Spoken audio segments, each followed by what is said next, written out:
issues related to that.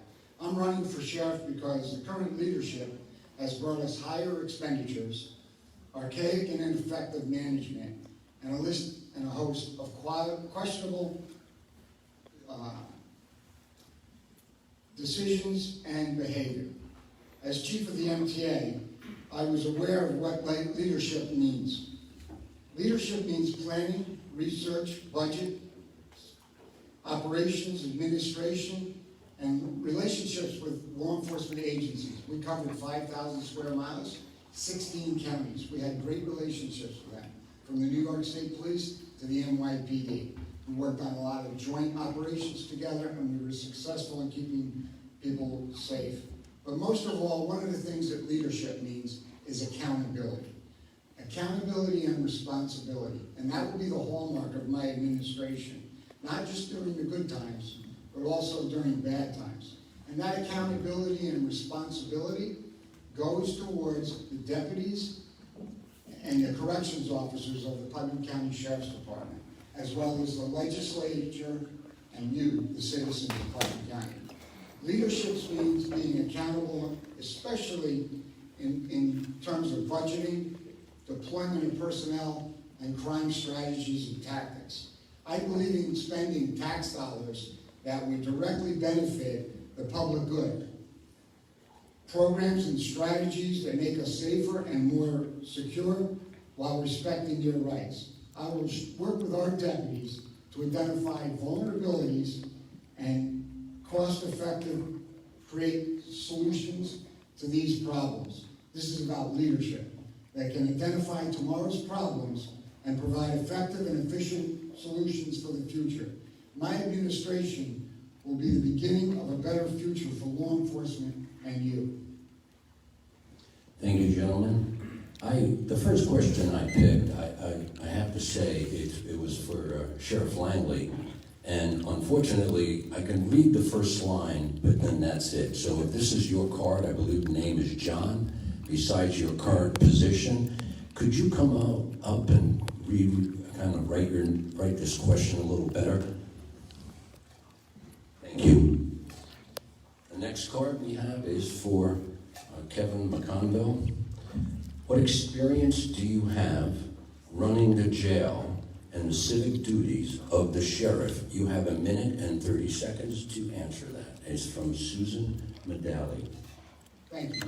I have no experience running the jail, but I'll tell you a few other things that I had no experience on.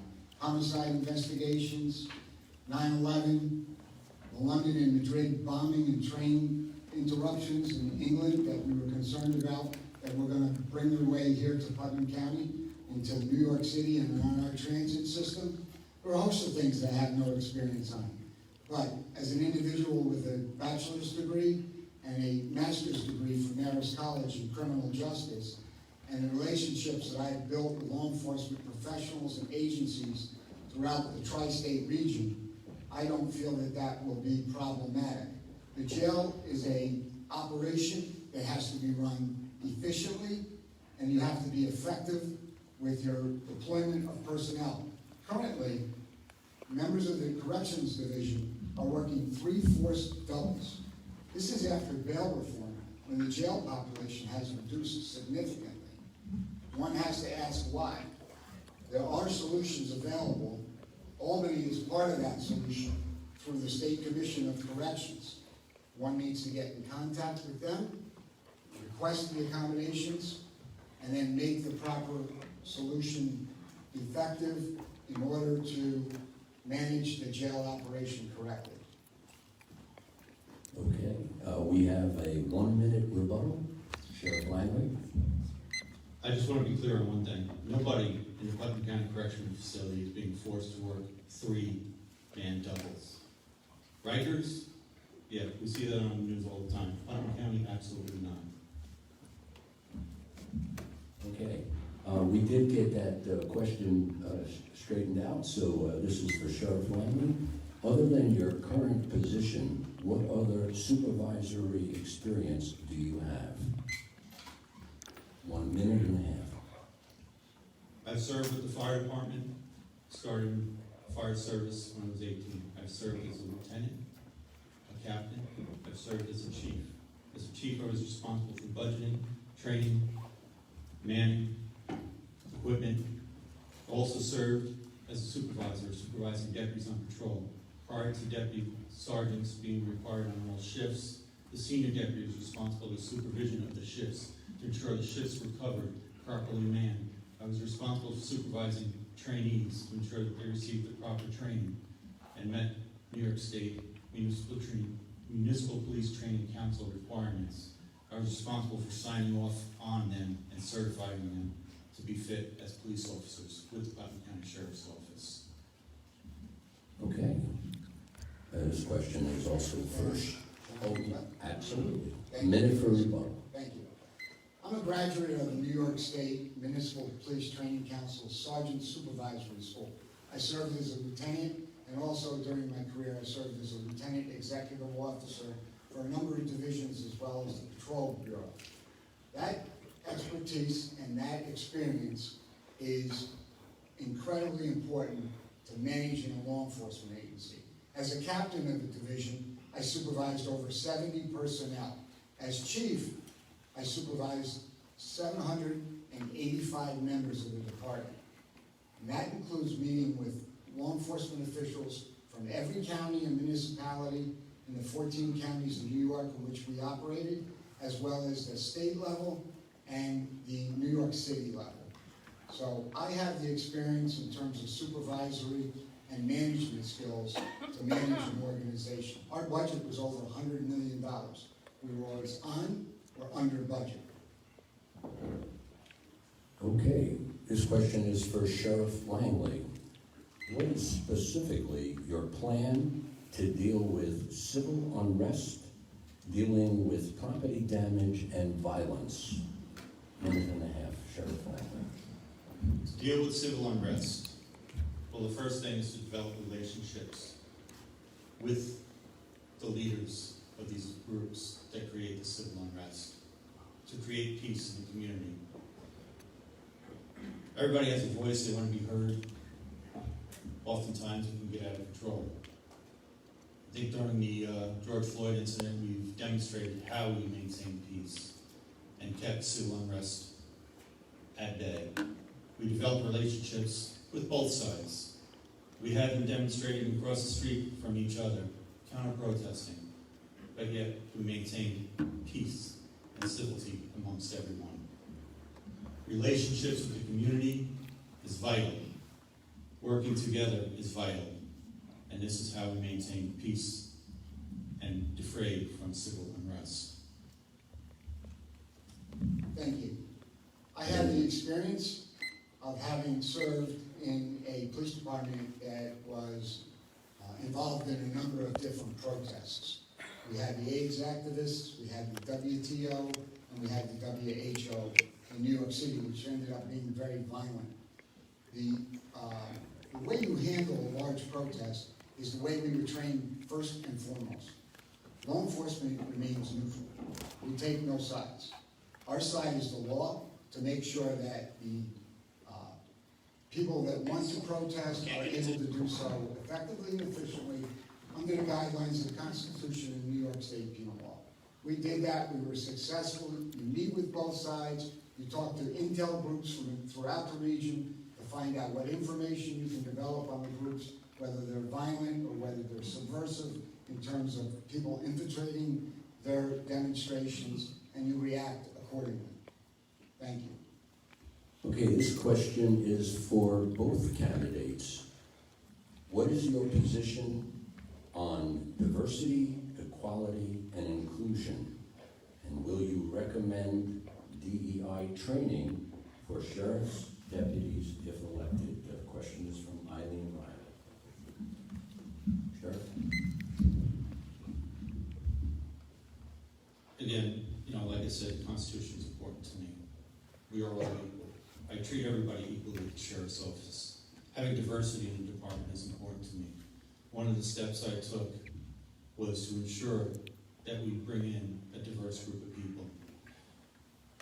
I asked the Putnam County Personnel Department if there was a test for bilingual officers. Never been done before. We did it. This opened up the door, and we're able to bring in people who are bilingual to the sheriff's office, which benefits the community. As you know, we do have a Latin American community, most predominantly in the village of Brewster. And sometimes it's a language barrier, and oftentimes we're involved in cases there. Training. We can never get enough training. You know, oftentimes the funding for training is difficult to get and does impact our budget with overtime, because when we take someone off to train them, we have to cover the shift with another officer, and that incurs overtime. Part of Executive Order 203 is to ensure that we have the most adequate training to address all the issues, and I support all the training, as mentioned. As chief of the MTA Police, I'm proud to announce that our minority representation in the law enforcement agency was at 49.4%. We worked with our Office of Civil Rights and our employment department to ensure that our law enforcement agency was representative of the community we serve. That's a remarkable feat. We were one of the top 3 in the tri-state area to have those type of numbers in terms of representation. As far as training, we were ahead of the curve. We did bias training, implicit bias training, and a number of others through the Office of Cultural Diversity in the MTA to ensure that we treated everyone fairly, respectfully, and with integrity. Thank you, gentlemen. This question is for Chief McConville. What public service projects have you been involved in Putnam? The question is from Lillian Jones. I'm sorry, could you repeat? Absolutely. What public service projects have you been involved in Putnam? Lillian, thank you for that question. I've been involved in a number.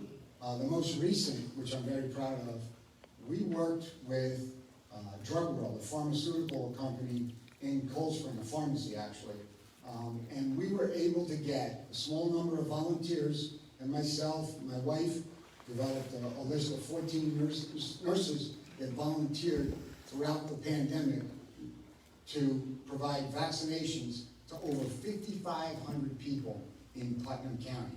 I'm very proud of that.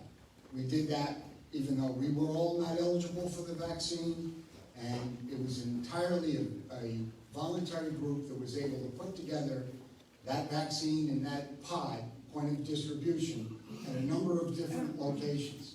And one of the groups that benefited the most from that was the elderly population, our senior citizens. We went to their housing and we were able to deliver right to their front door those vaccines to keep them safe, healthy, and well. And that was quite an accomplishment in the small community of Cold Spring.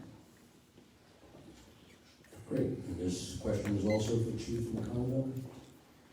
What are your goals for the Sheriff's Department, and how do you plan on delivering them? Achieving them? Thank you. I have a number of goals, but first I have a vision for what law enforcement should look like in Putnam County. And we will articulate that to the men and women of the Sheriff's Department so that they understand that that is the creed and the belief that we want to impart upon them as they deal and serve the public. They wear on their shoulder patch in a number of different locations: dedication, loyalty, and service. We will restore that motto to ensure that each and every member of the Sheriff's Department, whether it's the Road Patrol or the Corrections Division, provides that mantra to the people that they interact with. Service to the public is a very difficult situation in the sense that you're trying to solve someone's problem in a fairly limited amount of time. I don't believe that that's accurate. You take all the time you need to solve that problem, and you do it effectively, and if that means calling in other resources and assets, that's what you do to address those issues. So I have goals and missions that we will impart, and we will make part of our creed to the law enforcement community in Putnam County, and you will get the best services possible at the least amount of expense to the taxpayers. Thank you. Sheriff, you have a 1-minute rebuttal. Thank you. I just want to point out, The men and women of the Putnam County Sheriff's Office do serve this community with dedication, loyalty. They have pride in what they do. I have pride in each and every one of them, and I stand by them. I have protected their rights. When they couldn't get a contract and unfair games were played, I stood by their side to ensure that they got a fair contract. They're important to me. They're my family, and I have their backs. Thank you. That question, by the way, was from Edward Barnett. I have another question here. It has no name. I'm going to ask Sheriff Langley. It's addressed to you. And it says, how can you claim to have lowered domestic violence crimes when victims are trapped in their homes with their abusers? Again, as I stated, the stats are from the New York State Department of Criminal Justice Services. This is information that's received from all law enforcement throughout Putnam County to New York State. It is registered with them. That information is obtained by me through their portal. This information is available to anybody. It's public information. You can go, you can look at the site, you can get the same information.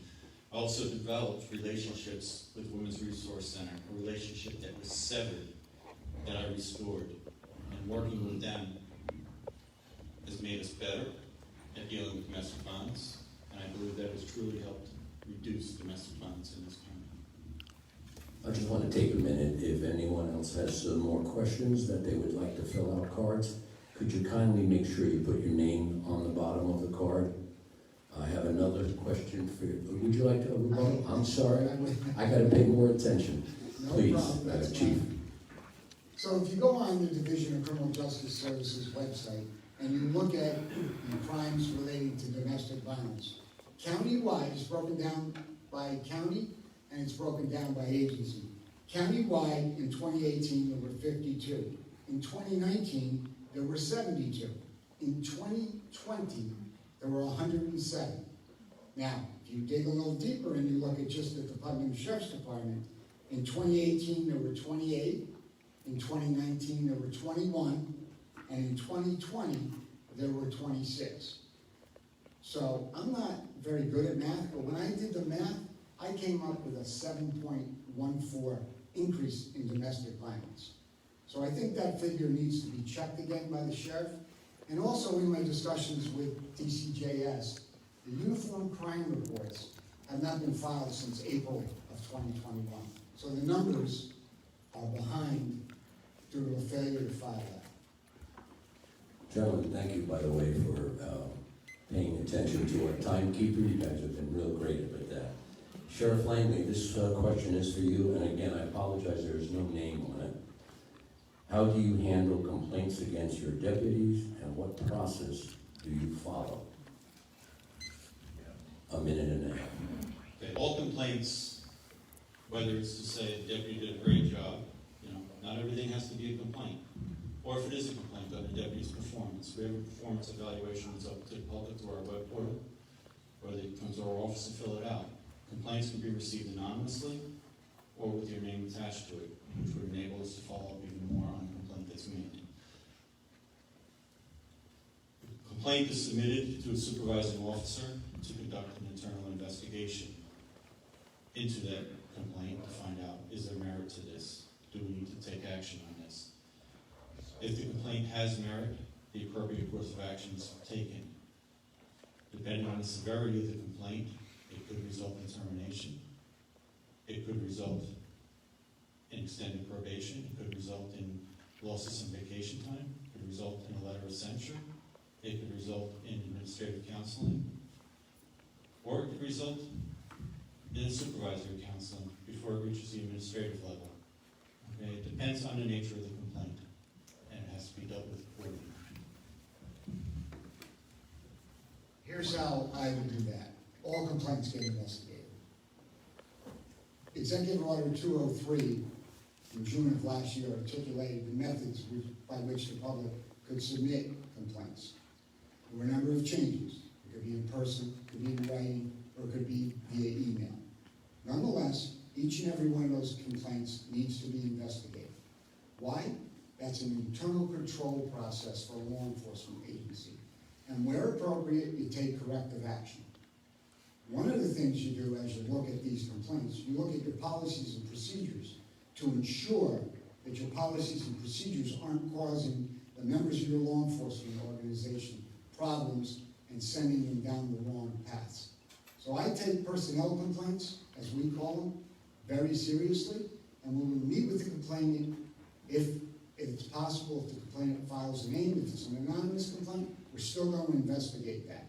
Because complaints against a law enforcement officer have to be investigated, and they have to be detailed so that where and when you can take corrective action.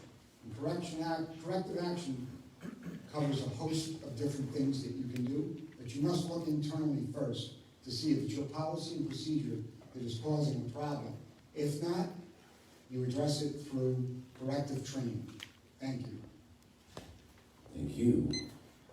Chief McConville, this question for you. Since you have been out of law enforcement for 14 years and the MTA handled different kinds of policing, how have you enriched yourself on all the new laws, including bail reform, discarded, I apologize, this handwriting is interesting, and police reform and training for your new officers? Thank you. I've been out of office 13 years. I've been away from law enforcement, and for 12 of those 13 years, I worked as a director of security and emergency management at a medical facility, which required that I interact with law enforcement each and every day on a number of related issues. So with respect to that, I've kept abreast of the changes to the penal law.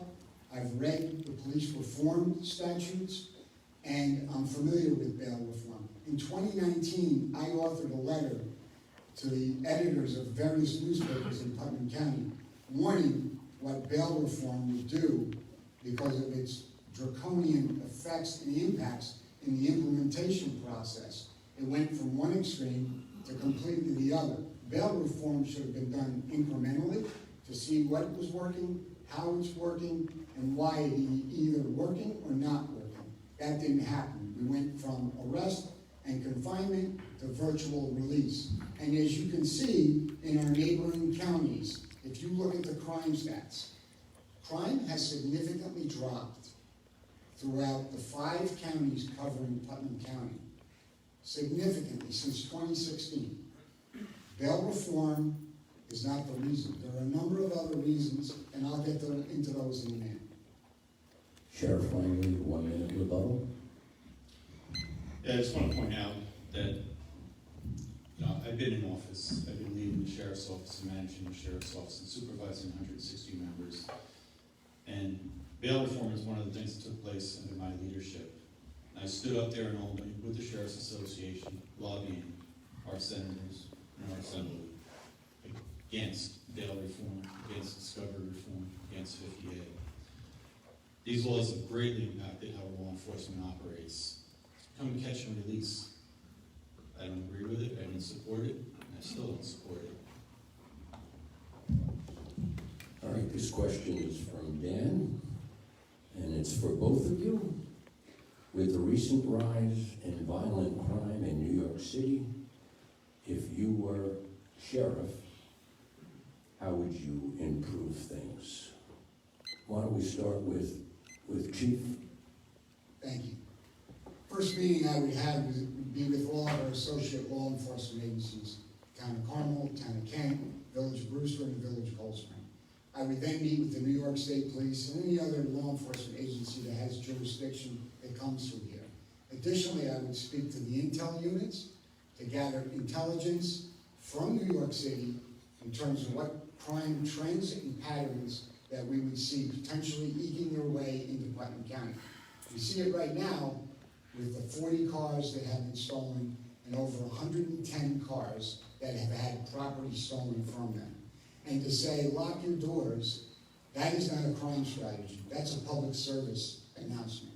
I would do things differently, significantly differently. I would meet with District Attorney's Office and the ADAs, and we would strategize and put together orders and plans to combat any increase in crime. I would monitor that through my command staff to make sure that we were aware of any criminal activity that took place that rose to a level of concern before it was concerned to the public. And that's a much less number than 40 stolen cars and 110 cars broken into. We would be on top of that, tracking it, preparing, training, and developing plans to address it. Sheriff Langley, same question with the recent rise in violent crimes in New York City. If you were elected sheriff, how would you improve things? Well, we're already addressing that. Again, we've developed relationships with other agencies. The Westchester Real-Time Crime Center, which is constantly working 24/7, monitoring what is going on out there, what crimes are taking place, what patterns there are. It's now the Westchester Putnam Real-Time Crime Center because of our strong working relationship, and we have an officer assigned down there as well, along with Carmel Police having an officer assigned down there. So we're on top of what's going on. We're on top of the current trends. As far as working with local law enforcement, again, we've reestablished those relationships. We have a strong working relationship with Carmel, Kent, Cold Spring, Village of Brewster. It's important to have these relationships. It's not about the sheriff's office. It's not about the New York State Police, again, another organization we have a strong relationship with. It's about us as law enforcement together getting the end result, and that's ending crime, putting the bad guys away, and keeping the community safe. And we do this by working together in solidarity. Yes, Can I? absolutely. I know you have Chief another question. McConville, you gotta just kind of let me know. 1 minute for a rebuttal. Thank you. Those relationships are broken with the town of Carmel, with the town of Kent, with the Village of Brewster, and Cold Spring Police Departments. I've been endorsed by the New York State Police, the New York State Police Investigators Association, the New York State Court Officers Association, because of my strong relationships, including the Sergeants Benevolent Association of NYPD, because of my track record and history of working with these law enforcement agencies and developing strategies and programs through the implementation of task forces to combat crime, to keep officers safe, and reduce criminal activity in our communities. Thank you. Great. This next question is for Sheriff Langley. How did you select your captains, and why have 3 left, and the undersheriff? How do I select my captains? My captains were selected based upon their qualifications, based upon their background, based upon their job performance. Can you tell me which undersheriff they're referring to? Would that have been Undersheriff Corrigan? Is that who you're referring to? Okay, because I do have an undersheriff. I just want to be clear on that. It says, why have 3 left? Then there's a plus sign, TH, undersheriff. So, I don't know what else. Well, I'm going to presume it was Undersheriff Corrigan who decided to retire because when Judge Reeds passed away, he'd come to the realization that he made promises to his wife to travel and spend time with her. And when Judge Reeds passed, it was an awakening call for him. And he felt that he had a duty to his wife and his family, and he did just that. And I respect him 100% for thinking of his family first before job. Again, no name on the card. Okay. My first captain, when we came into office, he resigned very shortly thereafter because he thought this would be a retirement job, much like his part-time jobs in some of the part-time Westchester County agencies. That was his choice.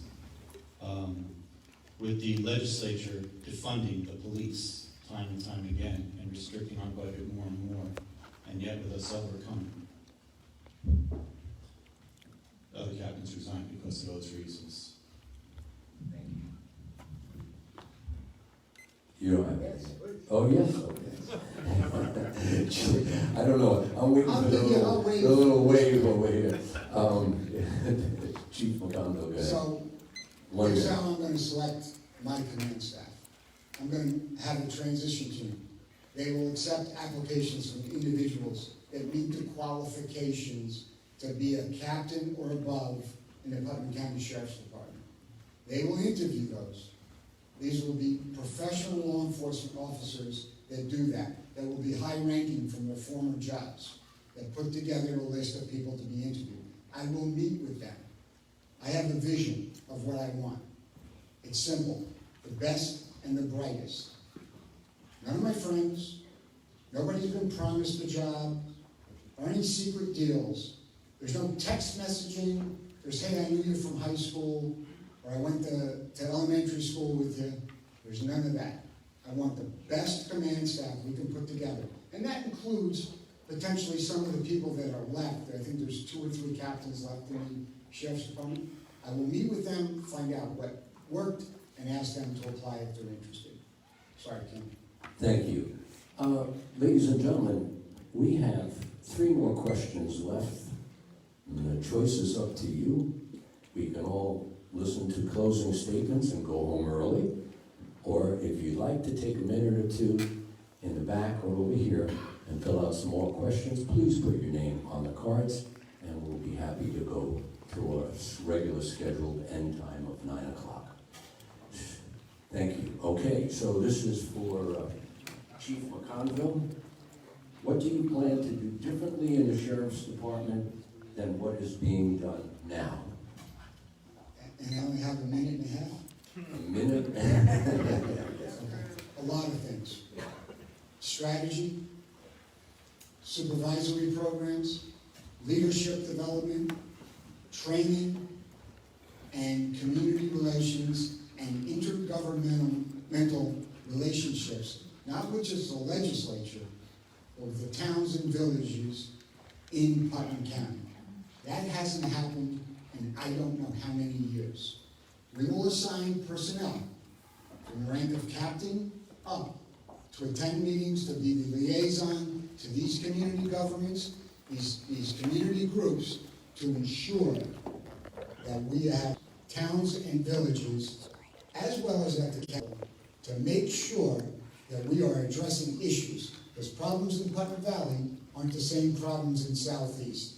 Problems in Kent aren't the same problems in Patterson. And as I've gone throughout Putnam County in this campaign, I've met a lot of people. I've had a lot of people tell me about the problems that they've encountered with the Sheriff's Office, and that speaks to leadership. So I will be a leader, front and center, at all times, to ensure that the men and women of the Sheriff's Department have someone that knows what law enforcement is supposed to do and how to do it. Sheriff Langley, 1 minute debate. Thank you. Just want to point out, I've always had an open door policy. Out there with the public, talk to people.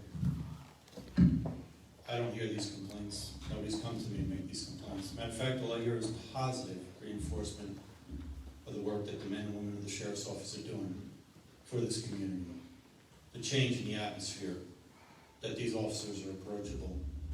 The training that we do for them, keeping up to date with their CIT training, the domestic violence training, how they deal with these types of incidents. Thank you. Okay, this question is for both candidates. Joe Biden has indicated that he will send federal agencies to enforce vaccine mandates and elected officials at school board meetings.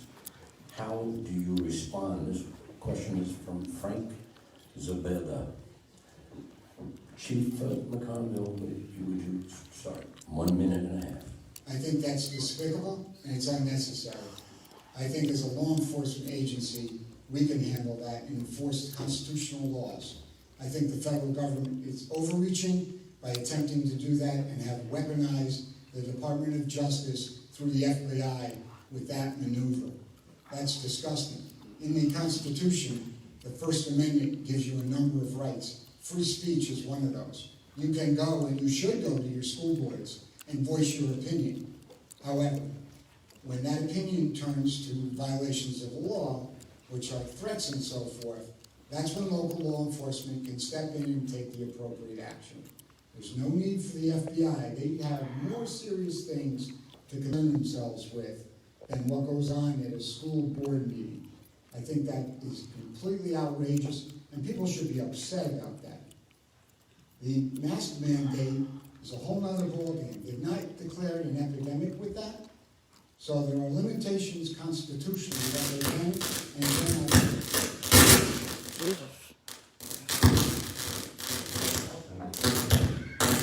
Is that the FBI on my microphone?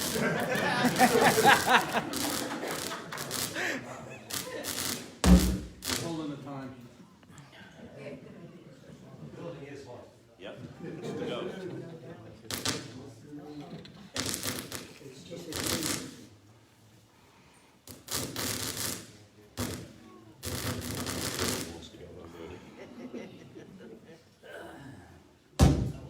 Oh, Lord. Are you good now? I hope. Okay. Go, ready? So I think that is a complete waste of federal resources. Again, they have more important things to do. I think it's unconstitutional, and I think it's a complete horror that the President of the United States would seek to interface himself with school boards. And it's just absolutely disgusting, and I wouldn't allow it. We'll do everything we can to enforce the law here, and there's no need for the DOJ or the FBI to step foot into Putnam County. Sheriff Langley, same question. Joe Biden has indicated that he will send federal agencies to enforce vaccine mandates.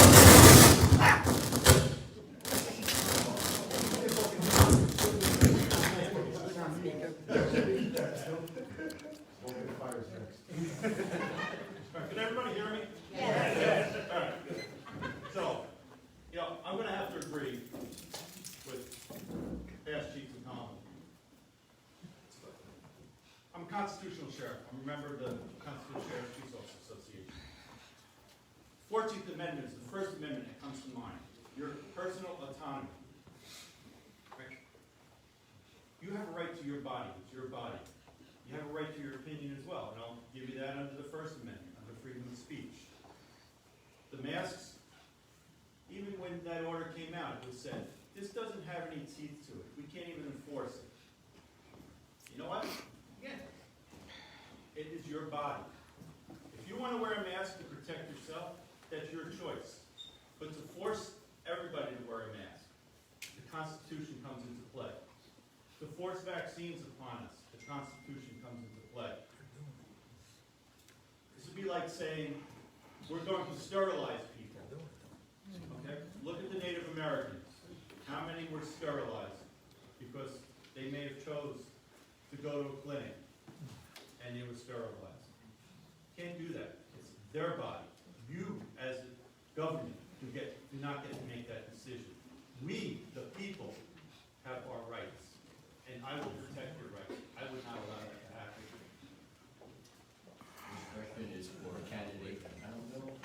Why were you barred from Putnam County intelligence meetings by Sheriff Thornton?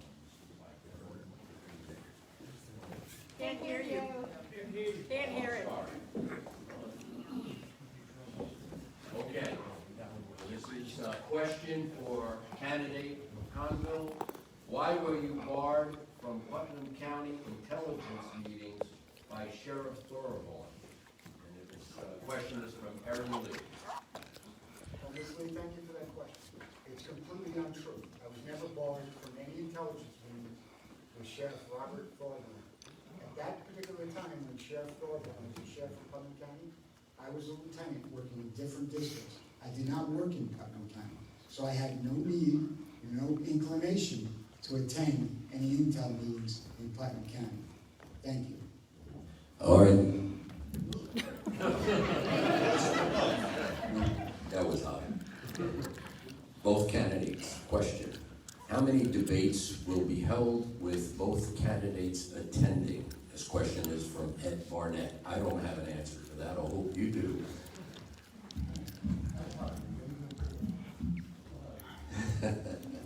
I know I have at least 3 more debates on my schedule that I will be attending, should nothing happen to me, but I have every intention of being at the 3 debates that are on my calendar. If they're more than more than happy to attend.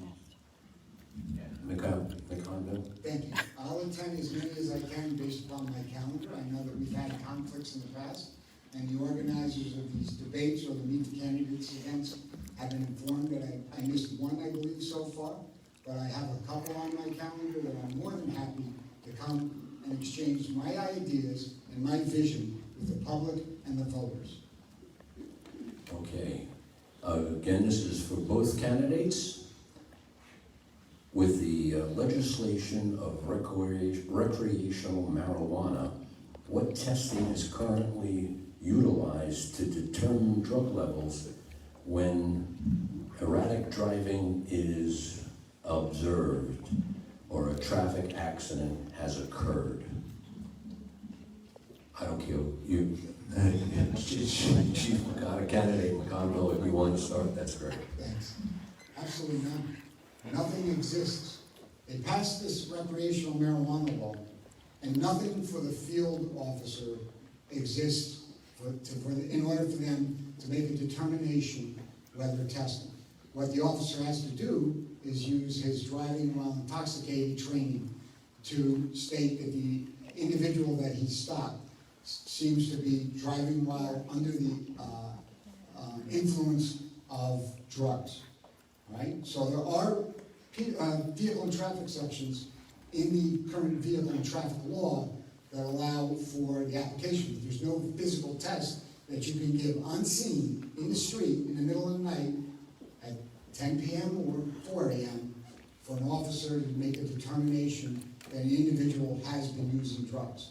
What has to happen is you have to request a warrant, has to be blood test, and hopefully the hospital has the technology to perform that test and provide you later on, pursuant to the warrant, with the information that there were drugs. Now, most hospitals don't test for drugs. They don't test for marijuana or THC, right? So that's critical to know, so that when you apply for the warrant, you have to specifically articulate what drug that you are looking for in order to get test results back from a laboratory.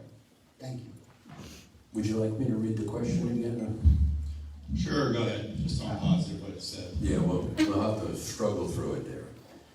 With the legislation of recreational marijuana, what testing is currently utilized to determine drug levels when erratic driving is observed and a traffic accident has occurred? Okay.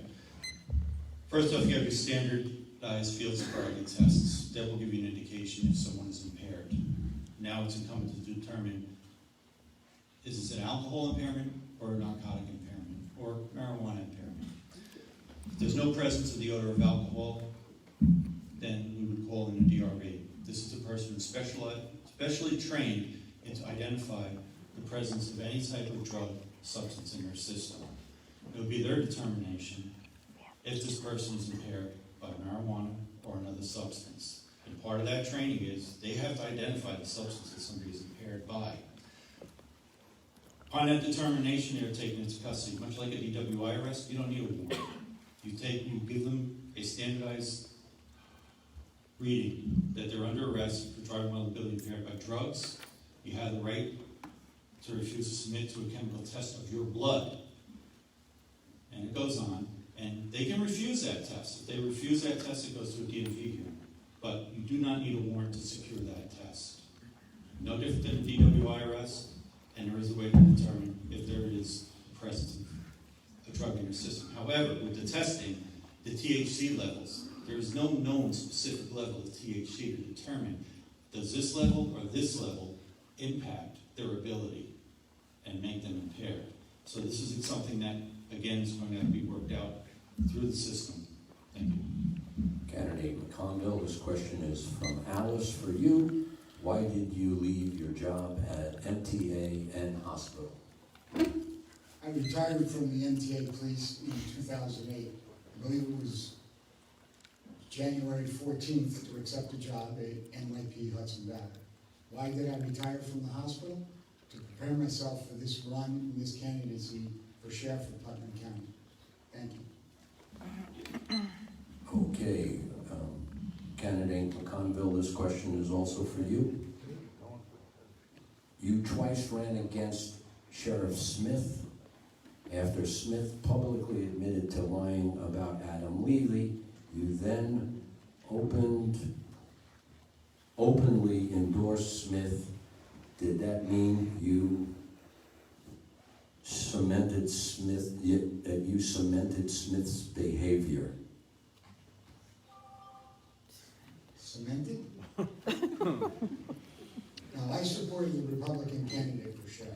I'm a Republican, and I supported the candidate. I had many discussions with Sheriff Smith about the best way to address the issue in the lawsuit. He declined my advice, and that was his prerogative. But I did meet with him and members of his team and had that discussion, and I supported his candidacy. Don Smith and I didn't agree on a lot of things, but we ended up being friendly. You can disagree with somebody in strategies and tactics and techniques, which I did with Don Smith for a number of years. And I still disagree with a number of things that Sheriff Smith and his administration did. I would have handled them differently based upon my training and my experience and my relationship with other law enforcement agencies. It doesn't mean I don't like him or that I have to dislike him. We have a difference of opinion in terms of law enforcement operation and administration. And to this day, we respect each other, although we don't agree on certain things relative to operations and administration. So I did support the Republican candidate in the election.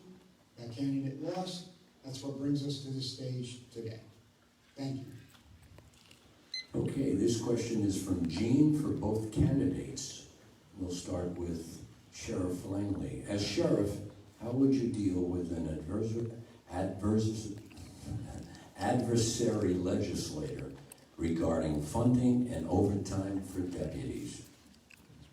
Sheriff Langley? Can you just repeat the last part of that? Yes. Overtime funding for? For overtime funding and overtime for deputies. Okay.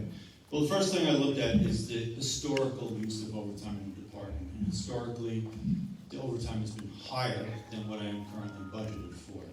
So I have to go back to the legislators and ask for money. And what we do is we take monies that are from open personnel lines that have not been filled, so that money sits there, and there's a reserve there, and we can transfer those monies to fill that overtime without creating a financial impact on the taxpayer.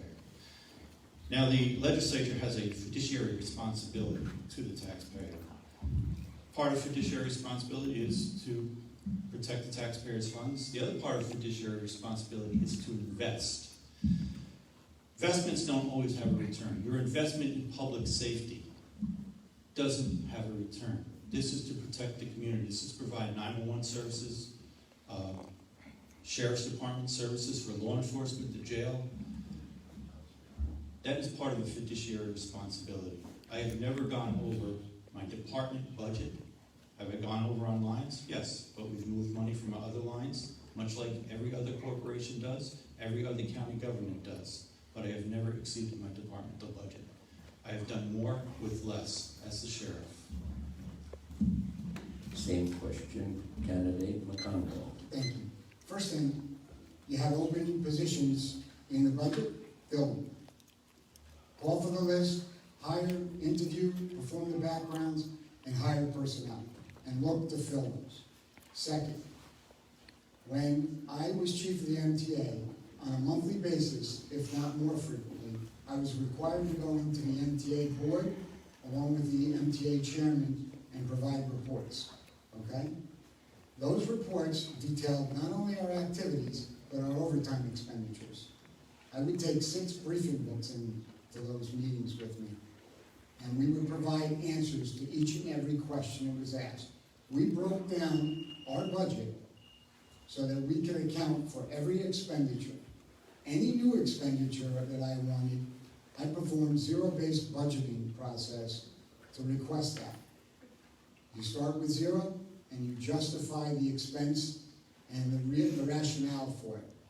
That was not difficult to do if you had a legitimate request.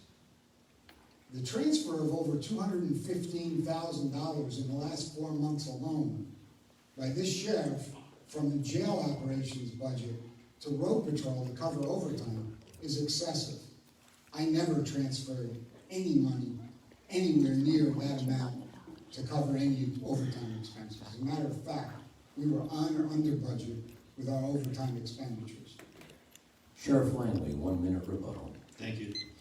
Just want to point out, the hiring process in this county requires the submittal of a vacancy control form, which has to be signed off by the personnel department, has to be signed off by the commissioner of finance, and has to be signed off by the county executive.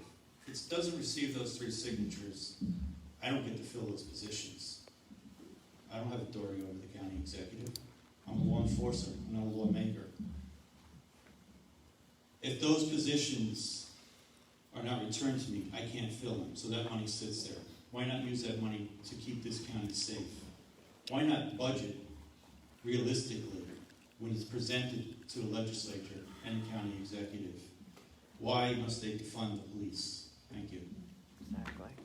It's not the legislature's function to budget. It's the chief law enforcement officer in Putnam County, the sheriff, to request the funds and to provide justification. And in the last year and a half, sitting in protective services meetings and full legislative meetings, I have yet to hear that. No wonder the men and women of the Sheriff's Department are That's a frustrated. blatant lie. They are not getting the support and the backing that they deserve and so desperately need. We did that in the MTA. We hired people.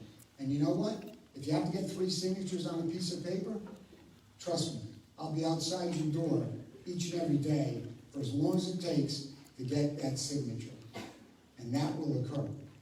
Thank you.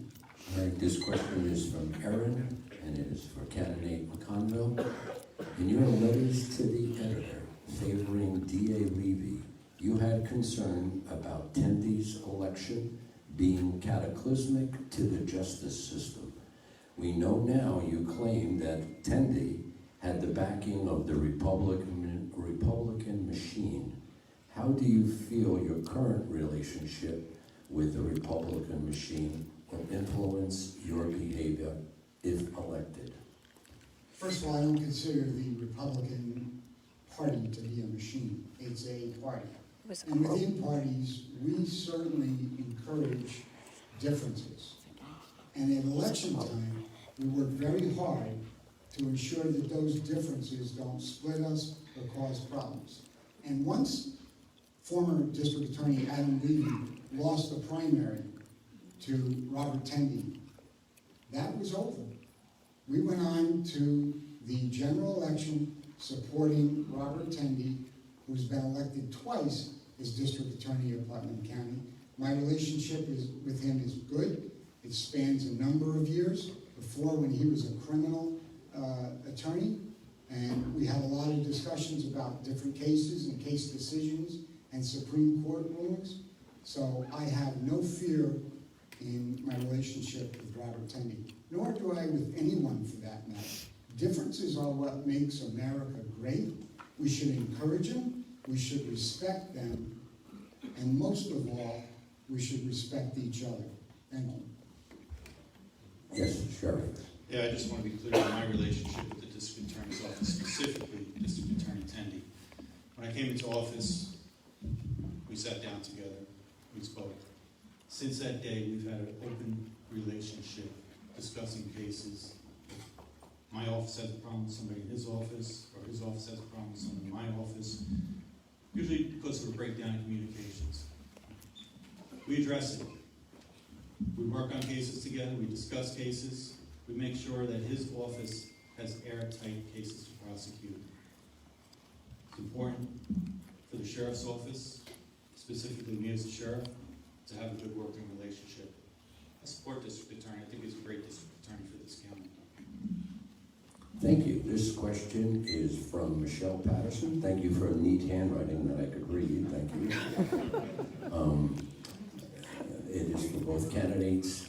What do you think of the no cash bail law, and what can we do to make things better? I'll start with candidate McConville.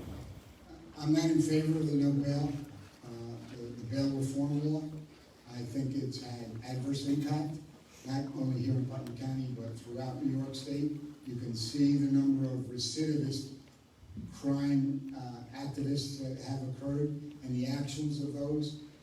You look at the subway shover in the last couple of days, the number of times she was arrested, given an appearance ticket, in New York City called desk appearance ticket, and released, out to do harm again and again and again. And she nearly killed the woman that she pushed into the subway train most recently. Again, as I said earlier, I think the legislative body should have done that incrementally, make some adjustments. Could bail reform apply, and was it needed? Absolutely. But I think when they enact sweeping changes to virtually no bail for a number of things, and even further remove the authority from judges to use their discretion to raise a higher bail, a bail level, or to remand someone to a county facility, that just made it completely worse. And everyone was concerned because we knew it would just be a matter of time before the so-called bad guys figured out, go ahead and arrest me, I'm getting an appearance ticket, I'll be out in an hour, I'll be out in 45 minutes, and I can do what I want. And they removed the warrant application process. They made that much more difficult, as well as discovery in the reform law. Same question. What do you think of the no cash bail law, and what do we do to make things better? Again, I'm just going to clearly explain my observations as a society in a whole, not right or left. I think the bail reform was a bad thing. It really was.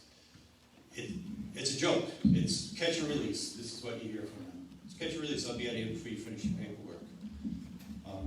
We had stalker cases, arrest, arraign, release. Back stalking, arrest, arraign, release. It's an endless cycle. Albany needs to take bail reform and take it off the tables. Go back. Make it the way it was. Sit down with your Magistrates Association, sit down with your District Attorneys Association, your New York State Sheriff's Association, your Chiefs of Police Association. Work together. Are there some things that you don't need bail on for a violation? Yeah, I don't think you really need bail on a violation. If we've got somebody from Connecticut that's committing a crime in New York, there should be bail. Once they cross that state line, I can't drag them back over the line. If I drag them over the line from Connecticut to New York, I'm committing a felony now. It's tying our hands. It's making us unsafe. Bail reform needs to be repealed. It needs to be redone. Done the right way, with everybody working together for something that works for all of our community, to keep us all safe. I don't know what else to say. It was a bad decision, and it wasn't worked on the way it should have been worked on. Candidate McConville, 1 minute rebuttal. I'm a little confused. My opponent said, put it back the way it is, and then he said, make changes to it. Well, they never interacted with law enforcement, nor the District Attorneys Association, or any victims groups on this bail reform. I can tell you right now, when I'm elected, I will be an advocate for correct bail reform, and I will be contacting, as I did previously and as I continue to do, our representatives, not only at the local level, but at the state level, to ensure that this upside-down world gets turned a little bit more in the correct position. And that's critical. As a sheriff, I'll have a voice, and I'll be able to go to Albany and have engagements and meetings with personnel and lawmakers to explain, along with my colleagues at the New York State Association of Chiefs of Police and the New York State Sheriff's Association, the impact that this bail reform has had. Because there's been intended consequences and far too many unintended consequences. Sheriff, 1 minute rebuttal. Thank you. Just want to clarify, turn it back the way it was before they created bail reform, the old way, when there was bail. That's what I meant by make it the way it was. It needs to be repealed, period. It's not safe for us, it's not safe for anyone. Thank you. All right. I was trying to limit the rebuttals to one. So if we can keep that. This question is for Sheriff Langley. How do we control overtime in the, I'm going to change the name here, Sheriff's Department moving forward? How do we control overtime? That's a good question. First thing is, you need to take a realistic look at your staffing levels. We put 6 cars out in Putnam County. That's 1.5 cars for each town that does not have a police agency that's dedicated to them. Town of Carmel has a dedicated agency, Town of Kent has a dedicated agency, Village of Brewster has a dedicated part-time agency, so does the Village of Cold Spring. The average is 1.5 cars for every 8,000 residents here in Putnam County. The national average recommendation is 3 cars for every 1,000 residents. I think we're severely understaffed. I'll settle for having 2 cars in each town, which would be a minimum of 8 cars out there, and say my minimum is 6, so if 2 call in, I could still run with the 6 without incurring overtime. You need to hire more deputies. I presented this to the legislature. I presented the numbers, the facts, the population, and the number of cars we put out there. Hire more deputies. You won't incur overtime. Overtime is cheaper than hiring new deputies because you don't have the overhead with them for medical requirement. But it's safer if we hire them now. It reduces overtime. And the deputies are safer because they're not working doubles. All right, gentlemen, this question is for both. Absolutely.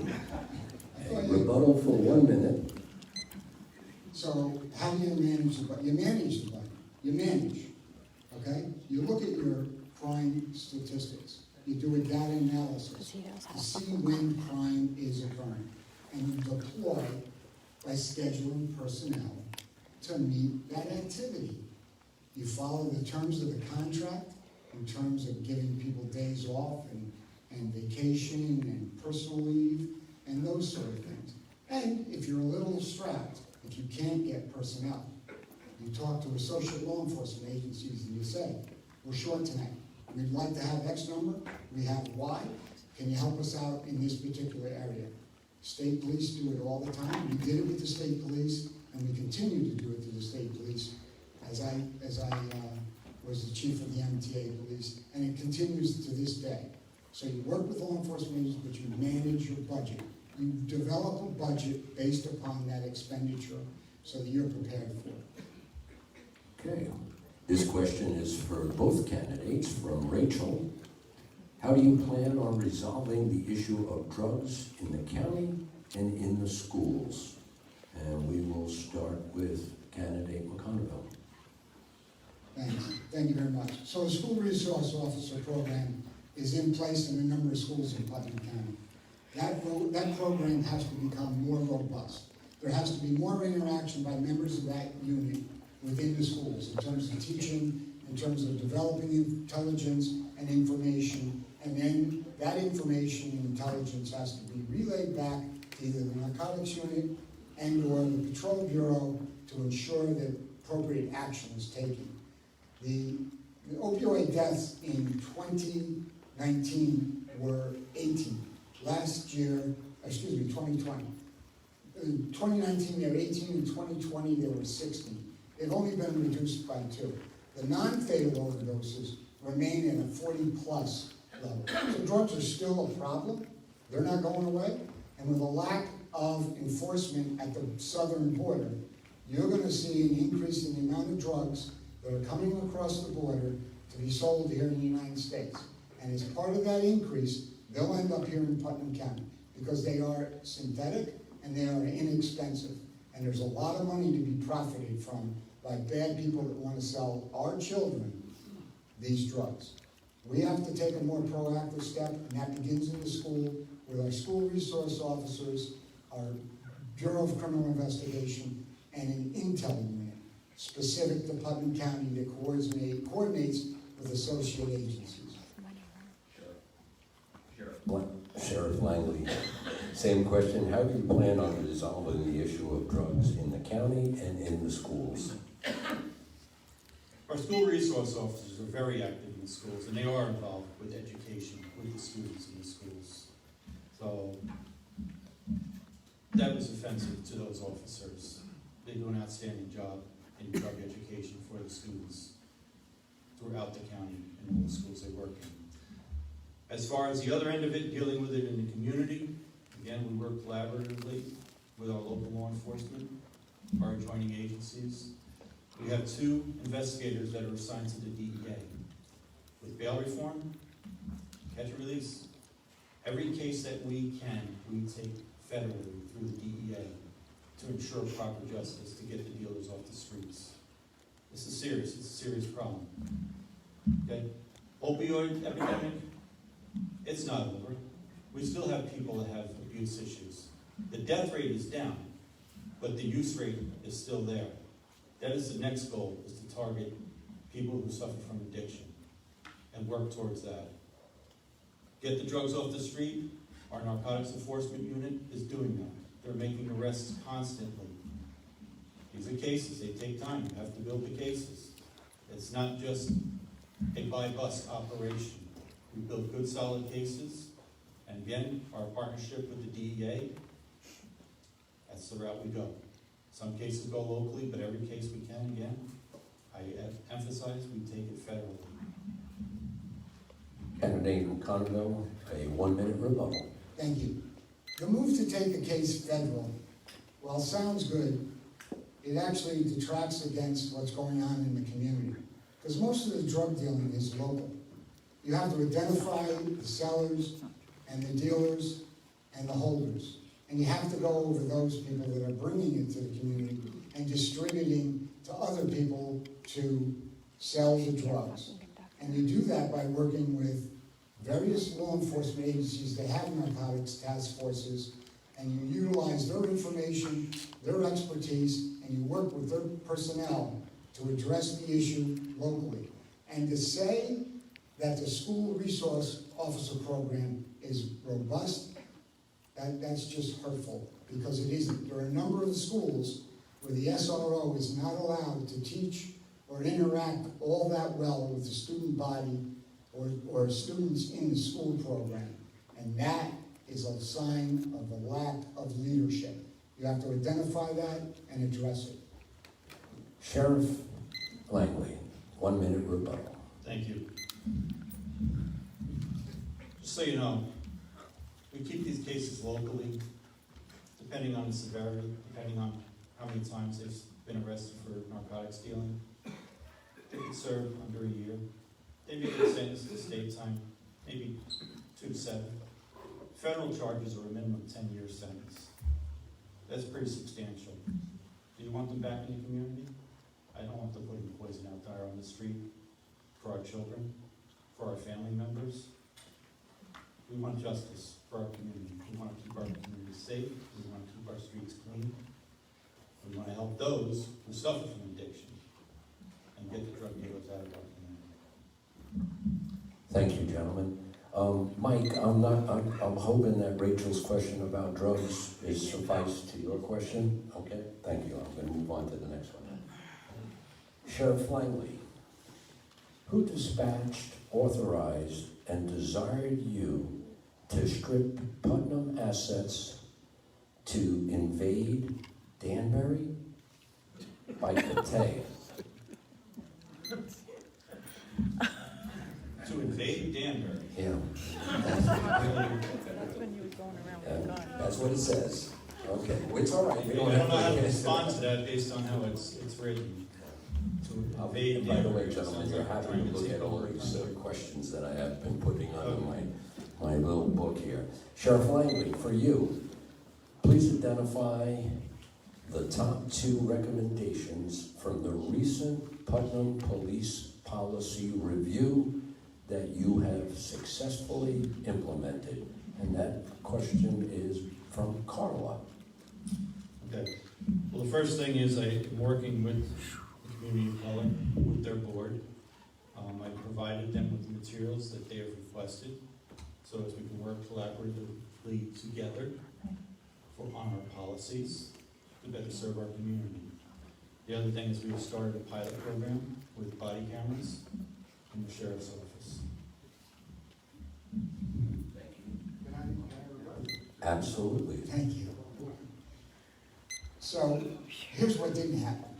As my good and late friend Butch Anderson did in Dutchess County, there was minority recruitment right away. That didn't happen in Putnam County. Didn't partner with personnel and attempt to recruit a diverse workforce, which was a mandate of Executive Order 203. And the other thing that didn't happen that I find particularly disturbing was the policy revisions that were required. Use of force, complaints, pursuit driving. They've had a number of incidents involving high-speed pursuits, and in this day and age, I don't know too many law enforcement agencies, other than the Putnam County Sheriff's under your leadership, that still has a pursuit policy, especially after everything that went on in the West Coast and has worked its way across the East Coast in terms of dates, times, and conditions for any type of pursuit.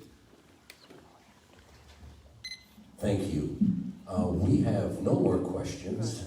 And before we go to closing statements, I'd just like to thank the Putnam County Firearm Owners Association for putting this together, hosting it, and we want to thank all of their volunteers that took the time to put all of this together. Believe it or not, any kind of organization like this is a lot of hard work, and there's always only a few people that volunteer to do it. So we want to thank them for it. Let's give them a hand.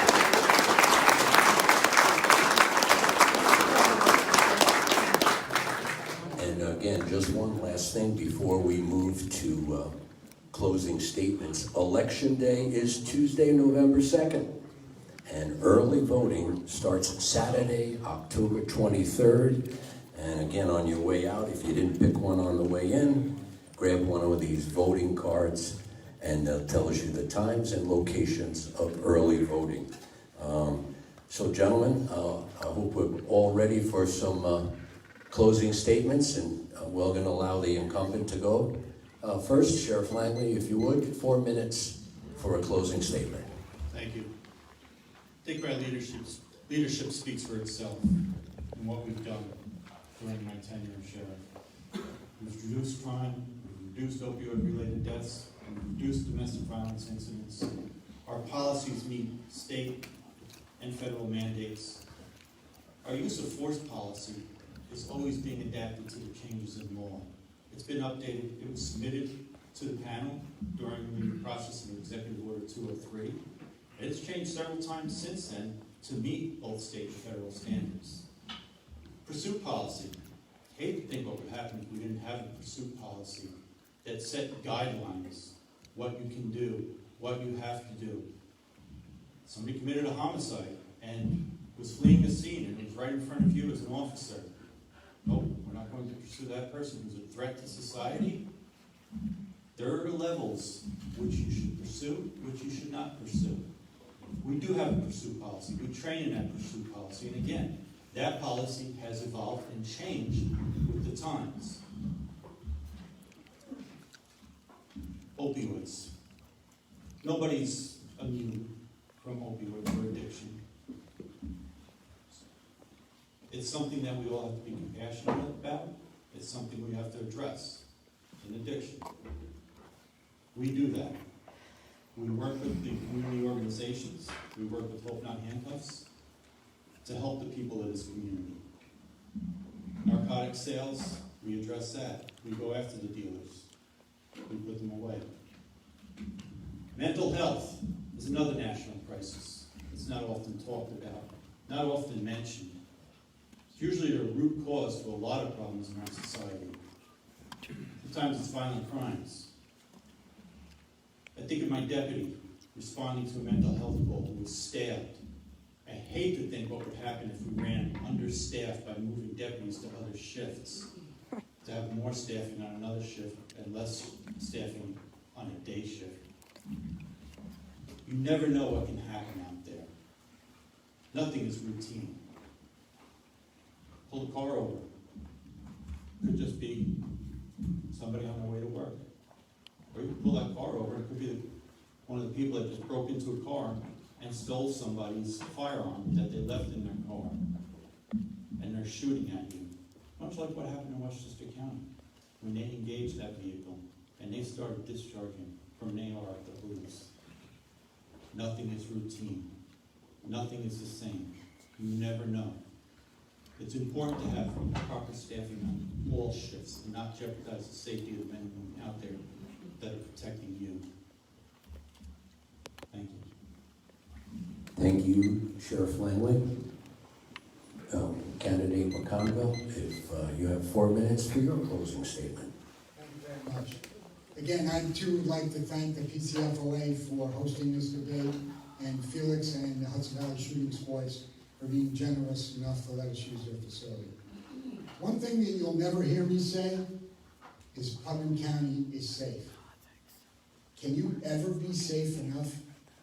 Are you ever completely safe? The obvious answer is no.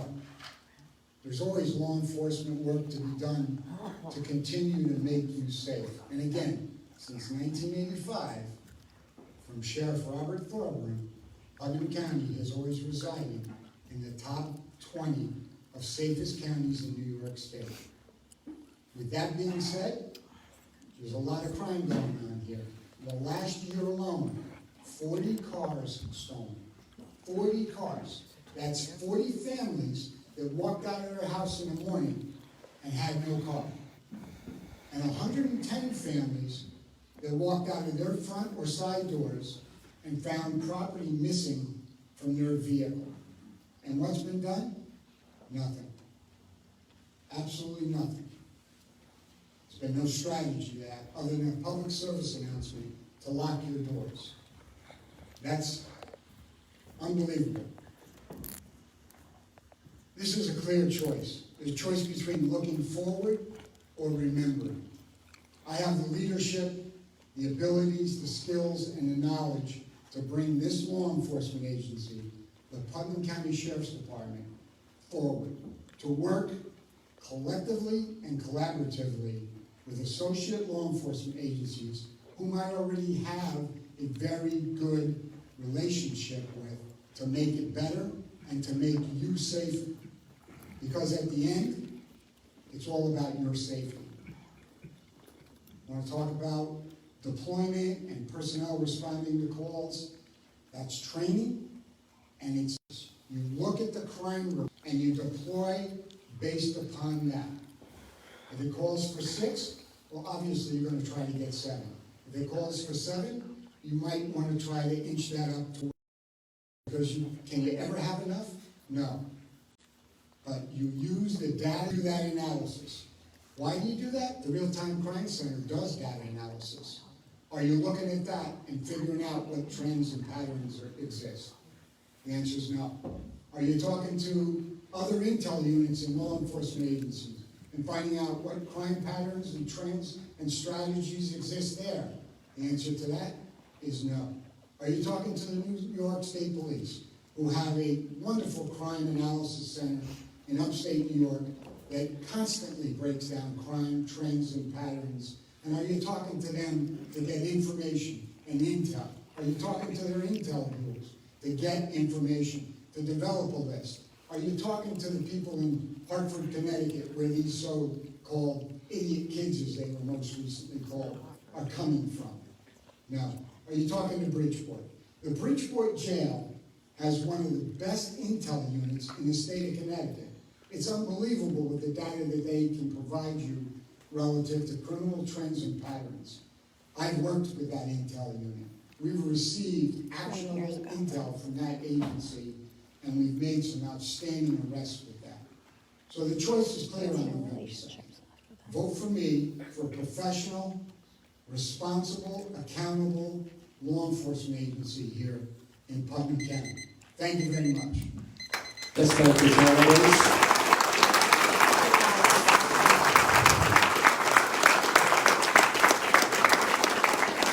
I just wanted to take a minute to thank the audience for their participation, their thoughtful questions, and of course the Palladin Center and Hudson Valley Shooting Sports for allowing this facility for us to have the